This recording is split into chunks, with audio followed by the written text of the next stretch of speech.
Class 9 English Beehive Poem 6 No Men Are Foreign.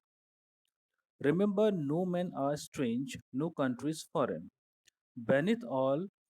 uniforms, a single body breathes. Like ours, the land our brothers walk upon is earth like this, in which we all shall lie. Now, here in this stanza, the poet says कि हमें याद रखना चाहिए the people those are living into the different countries they are not foreigners ये सब foreigners नहीं है ये सब क्या है they are neighbours they are also are brothers क्योंकि जब हम लोग जिस लैंड पे चल रहे होते हैं वो भी सेम लैंड पे चल रहे होते हैं that is also known as a land to यहाँ तक कि जैसे हम ब्रीथ लेते हैं वो भी सेम ब्रीथ वैसे ही ले रहे हैं हम जैसे अर्थ पर पैदा हुए हैं बॉर्न लिया हुआ है हमने तो आने वाले समय में हमारी डेथ भी होना संभव है वैसे ही हर किसी की डेथ होना संभव है so this is why there is no man or foreign जो हमारी जो बाउंड्रीज है कंट्रीज की जो बाउंड्री है वो जो सबको बांट रही है जैसा कि आप सभी जानते हैं कि फॉरेन का मतलब यही होता है कि अपने देश से किसी दूसरे देश में जाना इसे हम फॉरेन वर्ड से ज़्यादा जानते हैं यहाँ तक कि अगर मान लो हम अपनी स्टेट से किसी दूसरी स्टेट में जा रहे हैं तो ये फॉरेन जाना नहीं कहलाएगा या वो पर्सन हमारे लिए फॉरेनर नहीं रहेगा फॉरेनर का मतलब ही ये होता है जो अदर कंट्री में रहने वाला अननोन पर्सन हो तो यहाँ पे पोएट ये कहना चाह रहे हैं कि नो मैन आर फॉरेन कोई भी फॉरेनर नहीं है they all are the same man and women because they breathe at the same place at the same nose same air they too aware of sun and air and water are fed by peaceful harvest by war's long winter starved उनका ये कहना है कि दे to aware मतलब वे लोग भी जो यहाँ पर हमारे सामने नहीं है दे आर द फॉरेनर्स जो हम फॉरेनर्स की जो हम बात कर रहे हैं वो सभी लोग ये जानते हैं कि सन क्या है एयर क्या है और वाटर क्या है ऐसा कुछ नहीं है कि हमारे लिए अलग वाटर होता हो सन अलग होता हो या एयर हमारे लिए अलग होती हो सभी एक ही प्रकार की चीज़ों का इस्तेमाल करते हैं और अपनी लाइफ में आगे बढ़ते हैं ये सभी लोग पीसफुली रहना चाहते हैं और यहाँ पे दिया word by Wars long winter starved ये सभी लोग इन सब चीज़ों से अवेयर हैं स्टार्व्ड का मतलब होता है भूखे रहना मतलब भूख जो वॉर जो होती है वॉर यानी लड़ाइयाँ जो वॉर की जो होने के बाद में जो स्टारवेशन जो होता है जो भूख होती है ये सारी चीज़ों से वो लोग भी अवेयर है ऐसा नहीं है कि कोई फॉरेनर हो उनमें इन सब चीज़ों का कोई असर नहीं होगा everybody same their hands are ours, and in their lines we read, our labor not different from our own. उनका कहना है पोएट का कि सबके हाथ भी सेम है उनके द्वारा किए जाने वाले सारे काम जो लेबर जो भी मजदूरी या मेहनत होती है वो भी सेम है ऐसा कुछ अलग नहीं है कि हम कुछ अलग करते हैं और वो लोग कुछ अलग करते हैं तो इसलिए everybody same we are not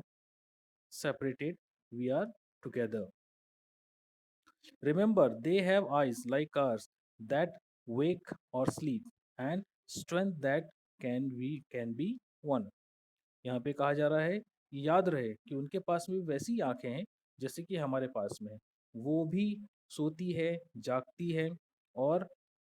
आगे बढ़ने के लिए सारी चीज़ों की जैसी हमें आवश्यकता होती है हमारे सारे बॉडी पार्ट्स की हमारी सारी थिंकिंग की ये सारा कुछ एवरीथिंग इज सेम अगर आप इस बात पे ध्यान देंगे तो आपको हमेशा समझ में आएगा कि only the colour of the body is change otherwise everything colour of body that is a different otherwise everything is same so no man are for in the next stanza the poet says let us remember whenever we are told to hate or our brothers it is ourselves let us remember हमें याद रखना चाहिए कि हमें ऐसा कब बताया गया या जब हमें बताया गया टू हेट आवर ब्रदर्स हमारे भाइयों से ही हमारे अपने ब्रदर से ही नफरत करो इट इज़ आवर सेल्व्स ये हम खुद हैं जो हम अपने आप को इन सब चीज़ों के लिए कहते हैं तो ये सब हमारे ही ब्रदर्स हैं those are living on this land this earth that we shall dispossess betray condemn यानी that we shall depose betray, condemned. Remember, we who take arms against each other. उनका ये कहना है कि ये देखो कौन है, ये सब हम ही लोग तो हैं जो इतना सब कुछ आसपास अपनी जो भी नेगेटिविटी हो रही है, जो भी कुछ हो रहा है, ये सब हम ही लोग कर रहे हैं। ये हमारे ब्रदर्स ही हैं, ब्रदरहुड ही है हमारी, जिसको हम इतना मान कर अपने ब्रदर्स को हम कभी भी हार्म नहीं पहुंचाना चाहते। लेकिन उसके बावजूद भी अगर हम देखें तो वो सब लोग सेम है, उसके बावजूद भी हम लोग क्या करते हैं, कहीं ना कहीं बिट्रे करते हैं। बिट्रे यानी क्या होता है, धोखा देना, धोखाधड़ी करते हैं। किसके साथ? अपने ही ब्रदर्स के साथ में। मान लीजिए अगर आप सेम पेरेंट्स से